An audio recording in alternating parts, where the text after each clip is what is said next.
الرحمن الرحيم مالك يوم الدين والصلاة والسلام على سيد الأنبياء والمرسلين وعلى آله وأصحابه الصادقين المعلمين المبلغين ومن تبعهم بإحسان إلى يوم الدين.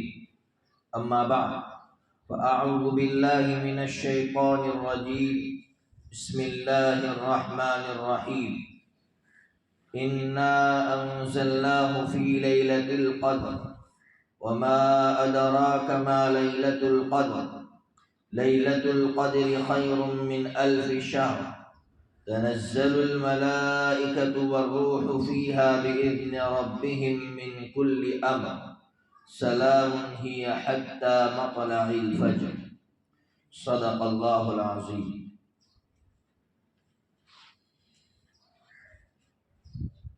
الحمدللہ جتنی عورتیں ہیں وہ سب جانتی ہے کہ ابھی میں نے جو سورت پڑھی اس سورت کو سورت القدر کہا جاتا ہے۔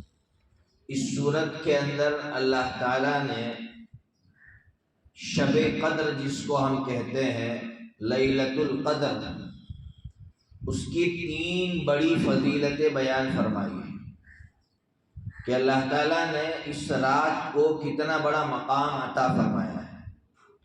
پہلا مقام اللہ تعالیٰ خود فرماتے ہیں کہ اس رات میں ہم نے قرآن مجید نازل کیا، اتارا۔ اب اس سے بڑی کیا فضیلت ہو سکتی ہے؟ اتنی فضیلت کافی تھی اس رات کے لیے کہ اس رات میں اللہ تعالیٰ نے قرآن مجید اتارا۔ دوسری فضیلت، اگر اس رات کی عبادت کسی کو نصیب ہو جائے تو 80 سال سے زیادہ عبادت کرنے کا ثواب اللہ تعالیٰ عطا فرماتے ہیں۔ اور تیسری بڑی فضیلت جو عام طور پر لوگ نہیں جانتے ہیں، اس رات میں اللہ تعالیٰ انسان کی زندگی کے فیصلے جیسے مرنا، جینا، رزق، مالدار ہونا، غریب ہونا، حادثات، ایکسیڈنٹ، یہ جتنے فیصلے ہیں اس رات میں اللہ تعالیٰ فرشتوں کو لے کر بھیجتا ہے، یعنی فرشتوں کے حوالے کرتا ہے۔ اب آپ سوچئے کہ کتنی بڑی رات ہوگی کہ زندگی اور موت کے فیصلے فرشتوں کے حوالے اس رات میں کیے جا رہے ہیں، رزق کے فیصلے اس رات میں کیے جا رہے ہیں، اللہ تعالیٰ فرشتوں کے حوالے کر رہا ہے۔ تو یہ 3 فضیلتیں ہیں اس رات کی، اس لیے یہ رات بہت اہم رات ہے، بہت بڑی رات ہے۔ اب سوال یہ ہے کہ اس رات کو کیسے پائیں، اس کے لیے ہم کیا کریں؟ حضرت نبی پاک صلی اللہ تعالیٰ علیہ وسلم نے اس رات کو پانے کے لیے آخری عشرے کا اعتکاف کیا ہے۔ یہ جو آخری عشرے کا اعتکاف آ رہا ہے وہ ہمارے نبی صلی اللہ تعالیٰ علیہ وسلم نے صرف اسی لیے کیا کہ یہ رات نصیب ہو جائے۔ اس لیے ہمارے دماغوں میں ایک بات جو بیٹھی ہے کہ 27 کی جو رات آتی ہے وہ شب قدر ہے، یہ بہت بڑی غلطی ہے، ہماری بہت بڑی غلطی ہے۔ اس غلطی کو ہم نکالیں اپنے دماغ میں سے۔ صحیح بات یہ ہے کہ آخری عشرے کی کسی بھی رات میں شب قدر ہو سکتی ہے، اور دلیل میں نے دی کہ ہمارے نبی صلی اللہ تعالیٰ علیہ وسلم نے آخری عشرے کا اعتکاف خود بھی فرمایا اور آخری عشرے میں اپنے گھر والوں کو جگایا۔ اس سے پتہ چلتا ہے کہ اس رات کا کتنا اہتمام فرماتے تھے ہمارے نبی صلی اللہ تعالیٰ علیہ وسلم۔ اس لیے ہم میں کا ہر انسان چاہتا ہے کہ مجھے شب قدر مل جائے تو اسے چاہیے کہ وہ آخری عشرے کا اعتکاف کرے، مرد ہو یا عورت ہو۔ اعتکاف کا فائدہ ہم سب جانتے ہیں، فضائل تو ہم نے بارہا سنے ہیں۔ الترغیب والترہیب نامی حدیث کی جو کتاب ہے اس کے اندر حضرت عبداللہ ابن عباس رضی اللہ تعالیٰ عنہما کے حوالے سے لکھا ہے، 2 فضیلتیں لکھی ہیں۔ ایک فضیلت تو یہ لکھی ہے کہ جو اعتکاف کرتا ہے اللہ تبارک و تعالیٰ تمام نیکیوں کا ثواب اس کو عطا کرتے ہیں، چاہے اعتکاف کے دوران وہ کام کرے یا نہ کرے۔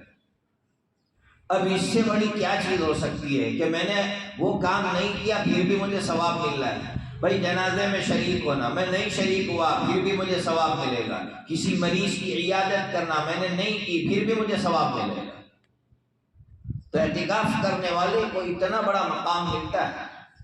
نمبر 2، یہی الترغیب والترہیب کے اندر یہی روایت دوسری فضیلت سے مروی ہے کہ جو اعتکاف کرتا ہے اللہ تعالیٰ اس کو 2 حج اور 2 عمرے کا ثواب عطا فرماتا ہے۔ اتنا بڑا ثواب کسی کو ملے اور وہ اس کو ضائع کر دے، اور خاص کر عورتوں کے لیے بہت آسان ہے اعتکاف کرنا، لیکن پھر بھی عورتیں اس عمل سے بہت زیادہ دور ہیں۔ عورتیں عزم کر لیں کہ انشاءاللہ ہم گھروں کے اندر اعتکاف کریں گے۔ کیسے کریں گے؟ گھر کے اندر آپ جہاں نماز پڑھتے ہیں، نماز پڑھنے کے لیے جو مخصوص جگہ ہے اس جگہ میں آپ کو اعتکاف کرنا ہے۔ ایک بات آپ کو بتاؤ، اگر آپ کا گھر بڑا ہے تو جو دین کے ماہرین ہیں، جو بچوں کی تربیت کے ماہرین ہیں، انہوں نے عجیب باتیں لکھی ہے۔ ان کا کہنا ہے کہ اگر گھر میں عبادت کے لیے ایک جگہ مخصوص آپ کر لیں گے، اس کو یوں سمجھیے کہ گھر کی چھوٹی سی مسجد، تو اس کا فائدہ بہت ہوتا ہے کہ جیسے ہی اذان ہوئی محلے میں، ماں اس مسجد میں چلی گئی جو گھر میں بنائی گئی ہے، تو بچوں پر اس کا گہرا اثر پڑتا ہے کہ میری ماں تو گھر کی جو مسجد ہے اس میں چلی گئی ہے، اب بچی بھی فوراً کوشش کرے گی کہ میں بھی وہاں چلی جاؤں، رحل رکھ دے گی، قرآن رکھ دے گی، مصلی بچھا دے گی، یا پہلے سے مصلی بچھا ہوا ہوگا۔ جب یہ ماحول گھر میں بنے گا تو بچے کے لیے اس ماحول میں آنا آسان ہو جائے گا۔ تو گھر میں ایک مسجد ہونی چاہیے۔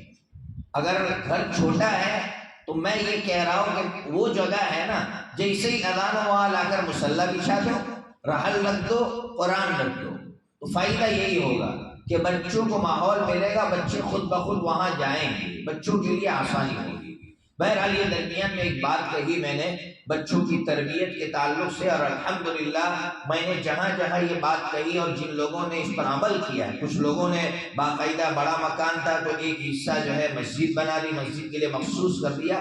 یہ ہمیشہ کے لیے مسجد نہیں ہے، یہ ابھی تھوڑی دیر کے لیے مسجد ہے، لیکن اس کا بڑا فائدہ ہوگا۔ اور جن لوگوں کے مکانات چھوٹے تھے ان لوگوں نے یہ کام کیا کہ جیسے ہی اذان ہوتی مصلی بچھا دیتے ہیں اور جو ہے رحل رکھ دیتے ہیں، اس میں قرآن رکھ دیتے، تو الحمدللہ بچوں کے لیے آسانی ہوگی۔ تو جو جگہ عبادت کے لیے آپ نے خاص کی ہے اس جگہ میں اعتکاف کرنا ہے۔ عورت کے لیے اتنا آسان ہے کہ وہاں بیٹھ کر گھر کے کام کاج سب کچھ کر سکتی ہے، کوئی پابندی نہیں ہے، سبزی کاٹنا جو کچھ بھی کام وہاں بیٹھ کر کرنا چاہے کر سکتی ہے۔ صرف استنجا وغیرہ کے لیے وہ وہاں سے استنجا خانے میں جا سکتی ہے۔ تو عورت کے لیے تو اعتکاف کرنا بہت آسان ہے۔ اس اعتکاف کا فائدہ یہ ہوگا کہ بچوں کے اندر بھی اعتکاف کا جذبہ پیدا ہوگا۔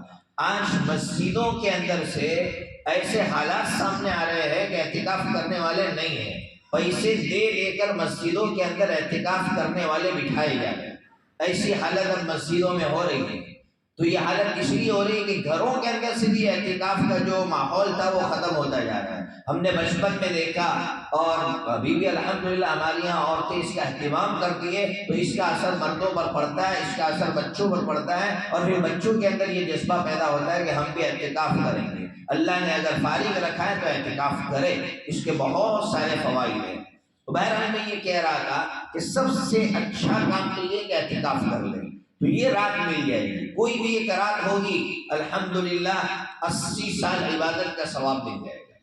اور اگر کوئی مجبوری ہے، عورت مثال کے طور پر باہر جاتی ہے کمانے کے لیے، کوئی معذوری ہے، مجبوری ہے، وہ اعتکاف نہیں کر سکتی، یا گھر کے مرد کسی مجبوری کی وجہ سے اعتکاف نہیں کر سکتے ہیں، تو میں عورتوں سے اس لیے کہہ رہا ہوں کہ وہ مردوں کو سنائیں گی تو انشاءاللہ مرد یہ کام کریں گے۔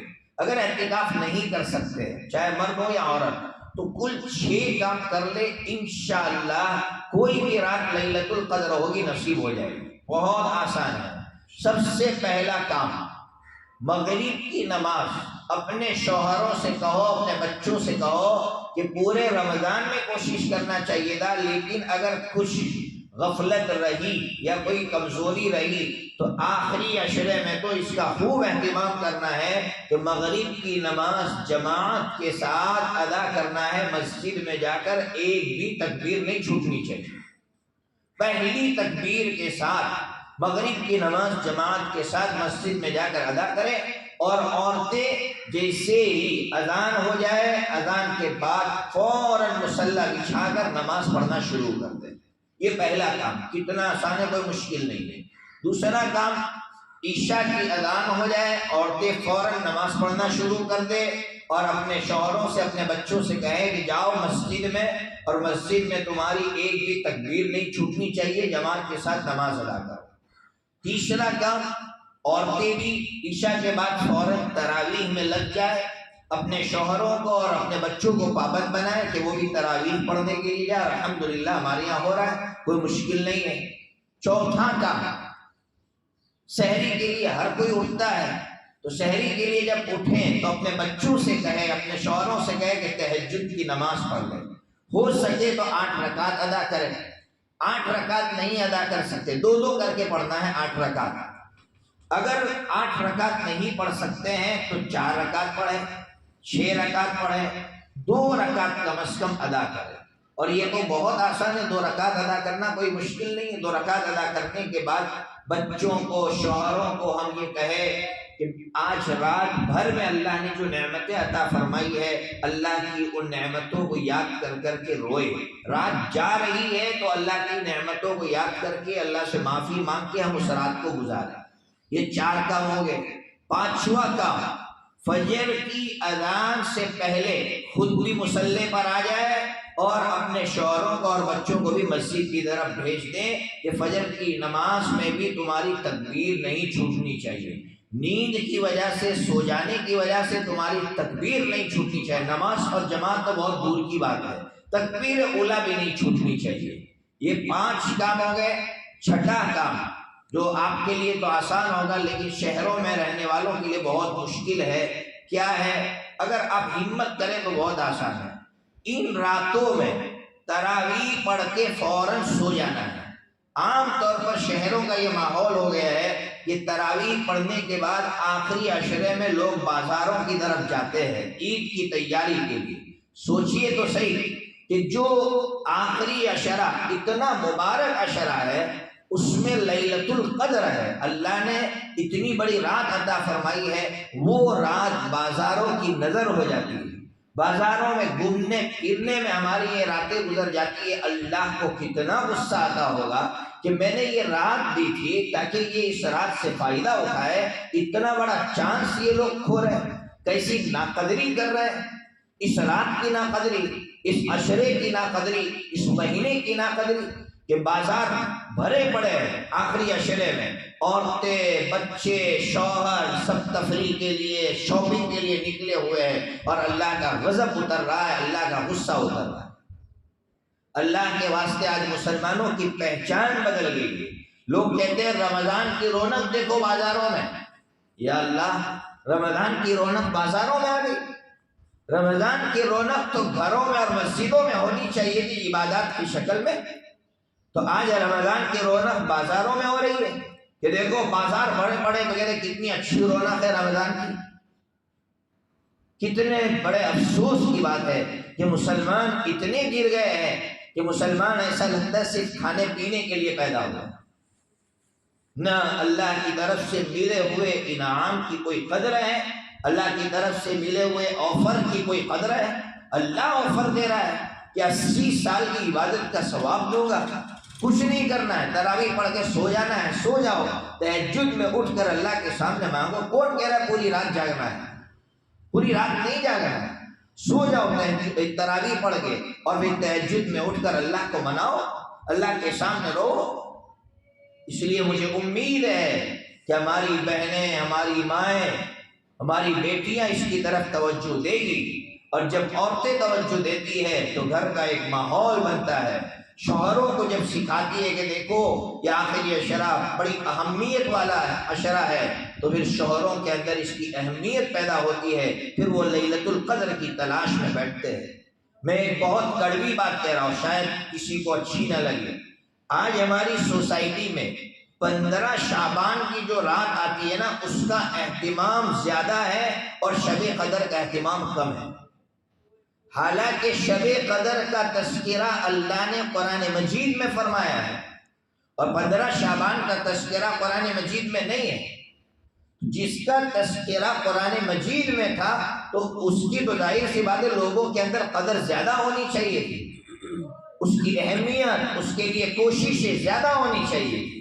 لیکن 15ویں شعبان میں مسجدیں بھری پڑی ہیں، 15ویں شعبان میں عورتیں برابر رات بھر عبادتیں کر رہی ہیں، لیکن لیلۃ القدر کے لیے کوئی اہتمام نہیں ہے۔ یہ ہماری طرف سے ہونے والی بہت بڑی کوتاہی ہے۔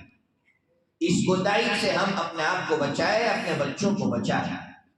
یہ کام اگر ہم کریں گے تو ہمیں لیلۃ القدر ملے گی۔ آخر میں ایک بات کہہ کر اپنی بات ختم کروں گا۔ یہ میرا آج کا اہم موضوع تھا کہ لیلۃ القدر کو کیسے پائے۔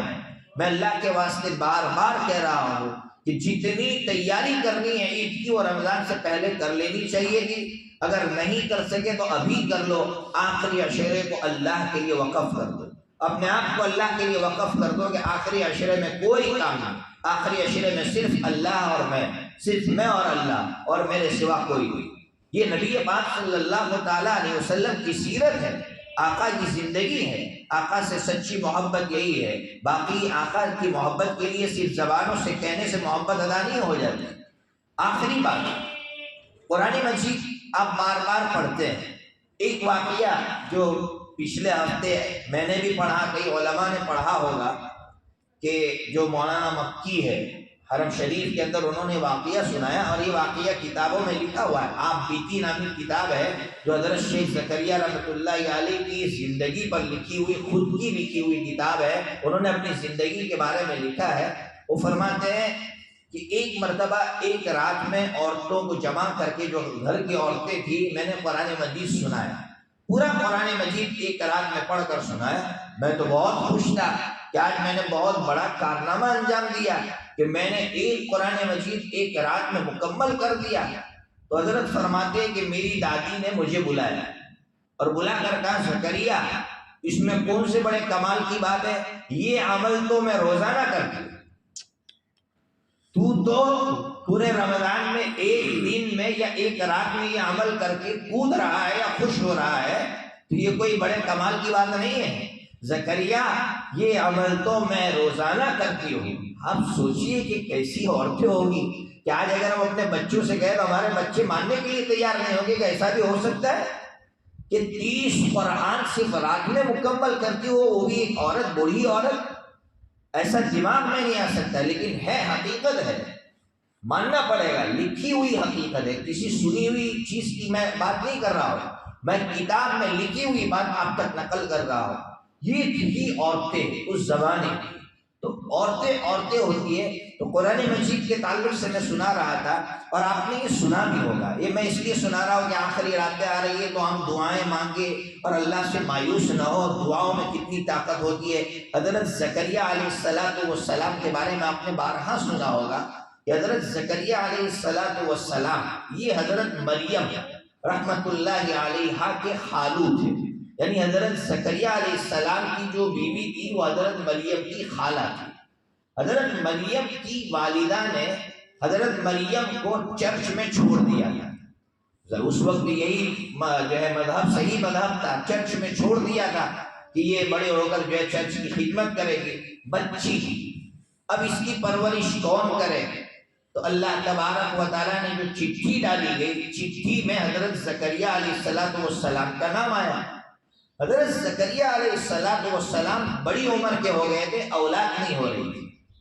ایک مرتبہ چونکہ حضرت مریم یہ پرورش میں تھی، ایک مرتبہ حضرت مریم کے کمرے میں گئے تو دیکھا کہ حضرت مریم بے موسم کے فروٹ کھا رہی ہے، بے موسم کے، جیسے موسم کا فروٹ ہوتا ہے تو سمجھ میں آئے، بے موسم کا فروٹ۔ تو حضرت زکریا علیہ السلام نے فرمایا کہ مریم یہ بے موسم کا پھل تیرے پاس کہاں سے آیا؟ تو حضرت مریم نے فرمایا